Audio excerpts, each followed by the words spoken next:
Coming up on Network Africa, the United Nations warns that over 30 million people face starvation in South Sudan, Nigeria, Somalia and Yemen due to conflict and drought. Suspected Islamist militants kill 3 policemen, injure 5 others in a shooting in Cairo.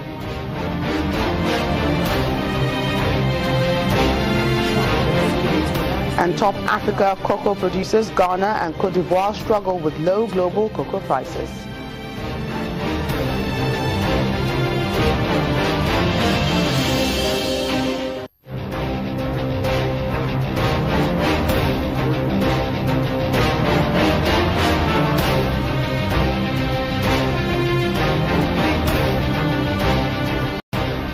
Hello and welcome to the program. I'm C.A.R. Rogers. We begin today in the Horn of Africa, where the UN Children's Agency, UNICEF, says about 1.4 million children in Somalia are suffering from acute malnutrition.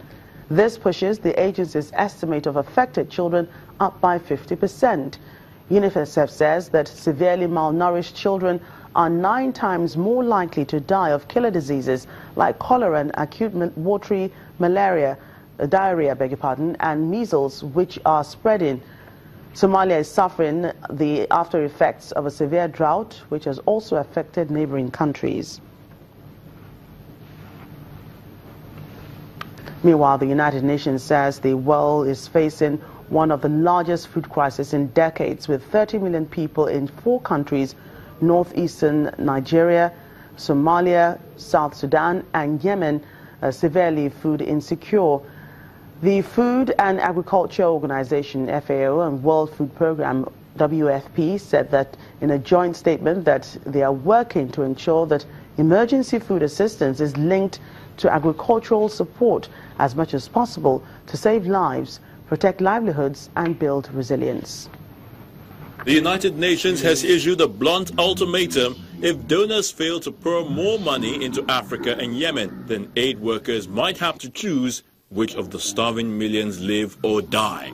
According to the World Food Programme and Food and Agricultural Organization, more than 30 million people are in need of food assistance in Yemen, South Sudan, Nigeria and Somalia due to conflicts and drought. Speaking at the FAO headquarters in Rome, FAO and WFP representatives said UN agencies currently only had enough money to help 8.4 million of the 30 million people that need assistance.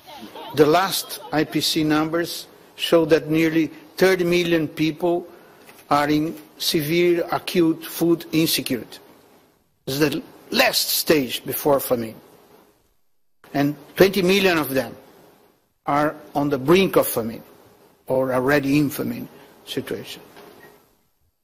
This is happening less than 2 years after all the countries get together and committed to eradicate hunger by 2030. Wars in Yemen, northeastern Nigeria and South Sudan have devastated households and driven up prices, while a drought in East Africa has ruined the agricultural economy. Famine was declared in some areas of South Sudan in February, the first official famine in 6 years. 20 million people are on the brink of starvation across the 4 countries. Speaking via video link from Geneva, the World Food Programme's Executive Director, David Beasley, noted that a child dies every 6 to 10 minutes in Yemen alone. The world needs to know the problem, how severe it is. And these are conflicts that are man-made. Between FAO and World Food Programme and other humanitarian agencies, we have the strength, the structure, the logistical capacity, the technology to get the job done. What we need are resources or an end of the conflict. Beasley also says that the WFP has so far received only about 20% of the $2.8 billion it needs to address the 4 crises in 2017. Earlier this week, the United Nations announced pledges of $1.1 billion towards its humanitarian appeal for Yemen this year. But the WFP alone needed $1.2 billion, with multiple agencies involved in the rescue effort. A human rights group has warned that civilians in the Central African Republic are being targeted as armed groups clash in the country's Wakka province. Human Rights Watch HRW also says that 45 people have died and at least 11,000 have been displaced by what it calls reprisal killings. HRW is pointing fingers at two factions of the mainly Muslim Seleka militia and a group which was aligned to the anti-Balaka. There's been fighting in the C.A.R. since the end of 2012 when Seleka rebels began a campaign to overthrow President Francois Bozizé. The current president, Faustin Archange Touadéra, was elected in 2016 on a pledge to unite the country. Hey, Nigeria, residents living around the Falgore forest area in Kano State have been doing so far in fear due to attacks by bandits, kidnappers and cattle rustlers. But thanks to the Nigerian army, there may soon be an end to the menace. The army's intervention, called Operation Scorpion Sting, was preceded by a medical outreach.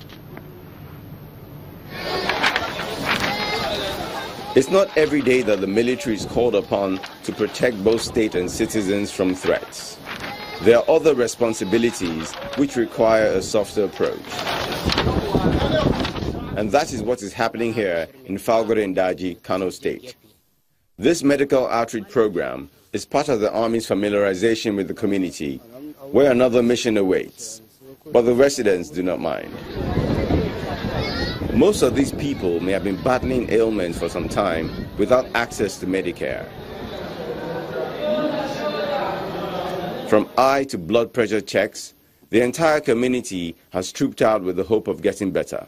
It's part of Nigerian Army policy that wherever we are doing some operations, we touch the lives of the people that are there. As this goes on, the Army is mapping out strategies on how to flush out bandits, kidnappers and cattle rustlers terrorizing the area. The planned operation is codenamed Habin Kunama, which means a scorpion sting. The target spot is the Falgore forest, which lies within 3 local government areas. It also borders Bauchi and Kaduna states.